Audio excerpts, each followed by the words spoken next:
از تمام دوستان و پهلوانانی که از جاهای دور و نزدیک تشریف آوردند از تشریف آوریشان تشکر میکنم.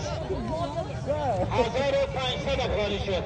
1500 افغانی شد. 1500 افغانی شد.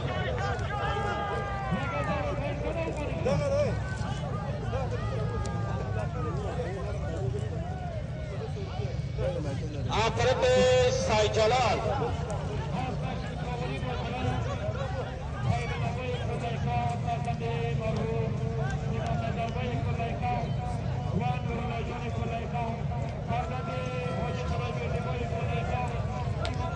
عبدالحی پهلوان با سواری اسب شمشیر حاجی صاحب روح‌الله خان ناظری گوسلر و خط رسانده مستحق جایزه 1500 افغانی عبدالحی پهلوان شناخته شد.